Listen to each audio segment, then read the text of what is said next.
channel YouTube penggemar MU, United Stand, mengungkap transkrip percakapan yang bisa membela Anthony. Perjuangan hukum Anthony melawan sejumlah tuduhan yang dilontarkan terhadap dirinya oleh banyak perempuan, antara lain penyerangan seksual, kekerasan fisik, dan ancaman telah mengalami perubahan yang baru dan mengejutkan.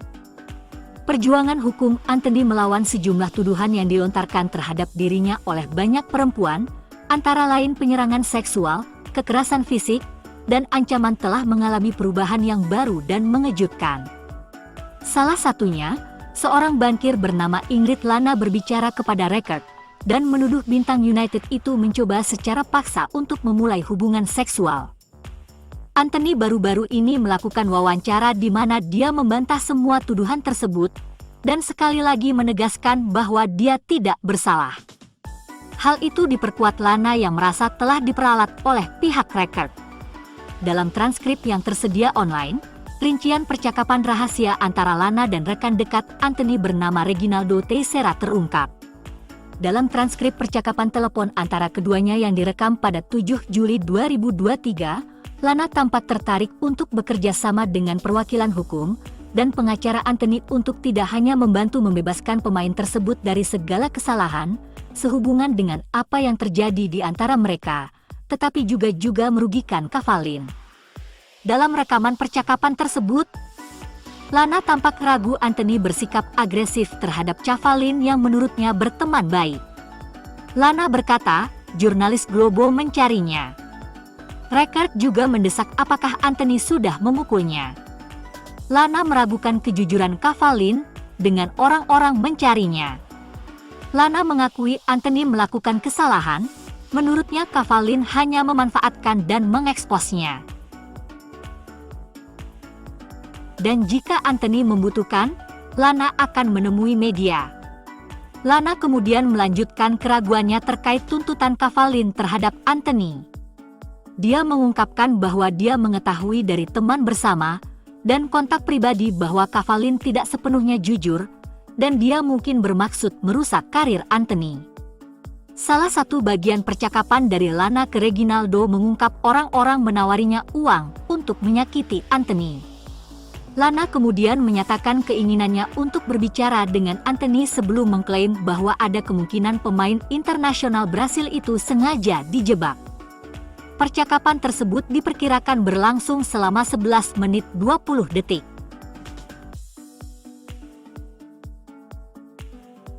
Manajer Manchester United, Erik ten Hag, telah mengadakan pembicaraan dengan Jadon Sancho, Senin kemarin, membahas masalah di antara keduanya. Sancho akan berusaha meninggalkan Manchester United pada bulan Januari, setelah pembicaraan krisis dengan Erik ten Hag gagal mencapai resolusi. Dan yang mengejutkan ten Hag, keputusan telah dibuat oleh Sancho untuk pindah. The Daily Star melaporkan bahwa dia akan pergi ketika jendela dibuka kembali, mungkin dengan status pinjaman, sebelum mengamankan kepergian permanen musim panas mendatang. Mirror Football memahami bahwa ten Hag terkejut dengan reaksi Sancho, dan dia kecewa dengan keputusan pemain tersebut untuk mengumumkan masalah mereka ke publik. Laporan dari Daily Star menambahkan bahwa kepercayaan di antara keduanya kini tidak dapat diperbaiki lagi, dengan pemain dan manajer tidak dapat memulihkan hubungan mereka yang retak. Gareth Southgate telah memberitahu Jadon Sancho bahwa dia bisa kembali ke timnas Inggris, tetapi menyebut situasi pemain sayap Manchester United itu sebagai sulit.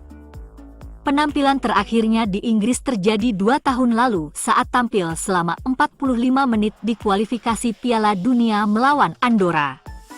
Seringnya keterlambatan dan laporan merajuk ketika tidak dipilih untuk memulai pertandingan, menyebabkan staf United dan Inggris merasa frustrasi dengan pemain berusia 23 tahun itu. Sancho memiliki 23 cap senior di Inggris tetapi melihat peluangnya menjadi lebih terbatas. Setelah pindah ke Manchester United dengan kesepakatan 73 juta pound 2 tahun lalu. Dia baru mencetak 3 gol Inggris sejak melakukan debut timnas senior melawan Kroasia 5 tahun lalu.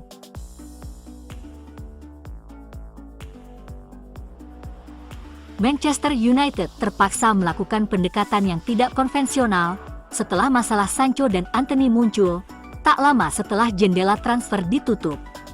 Erik ten Hag melirik mantan pemain Aston Villa, Anwar El Ghazi. Sang pemain sayap adalah seseorang yang sudah dikenal baik oleh bos United. Produk Akademi Ajax, El Ghazi bermain melawan Utrecht asuhan Ten Hag selama waktunya bersama klub Amsterdam. Dia meninggalkan Johan Cruyff Arena sebelum Ten Hag mengambil alih kendali pada tahun 2017.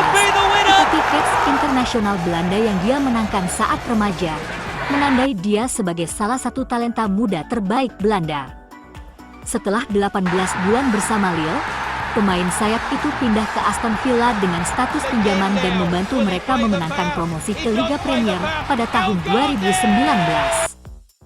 Dia kemudian menghabiskan 3 tahun berikutnya di Villa Park, termasuk masa pinjaman singkat di Everton, sebelum bergabung dengan PSV Eindhoven. Klub Belanda mengkonfirmasi pada bulan September bahwa kontraknya dengan klub telah dihentikan. Menurut The Mail, ada minat terhadap El Ghazi dari Arab Saudi. Namun, dia mungkin akan memilih United jika diberi kesempatan untuk kembali ke Liga Premier. Dia mencetak 9 gol dan 2 assist dalam 33 pertandingan untuk PSV di semua kompetisi.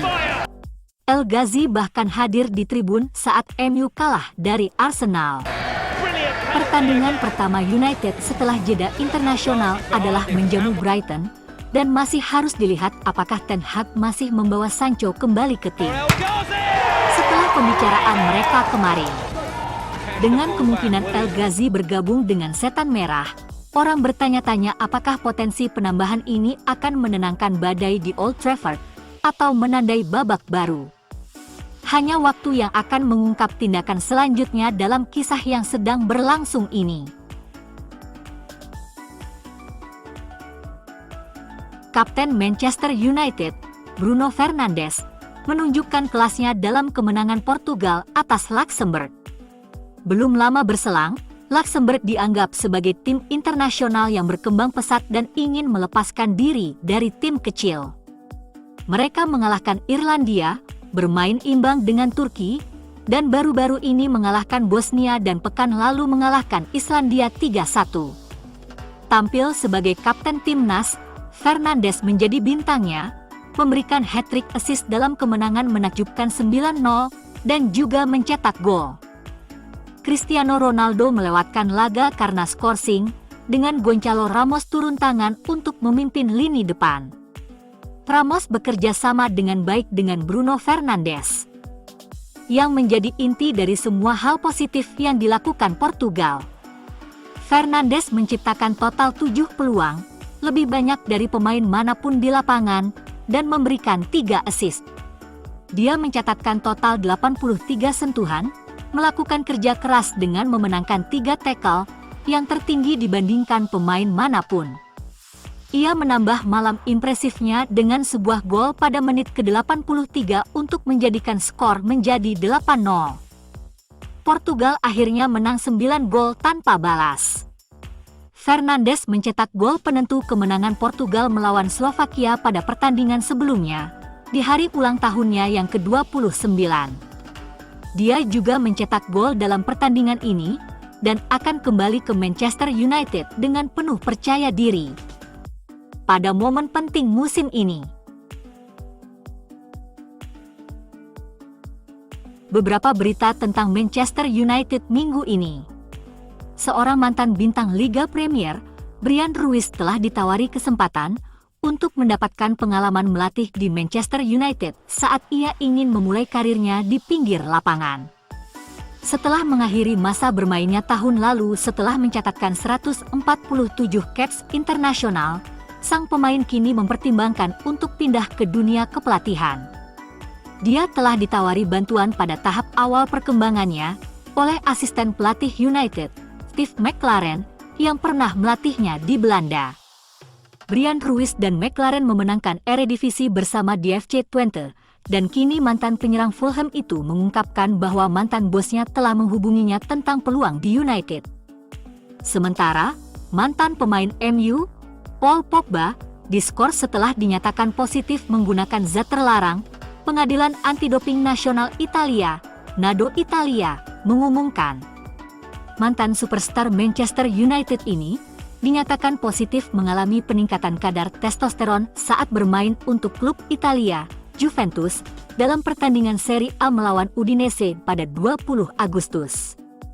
Di luar lapangan, Manchester United sedang berada pada tahap akhir negosiasi dengan perusahaan teknologi Amerika, Qualcomm, mengenai kesepakatan sponsor kaos baru.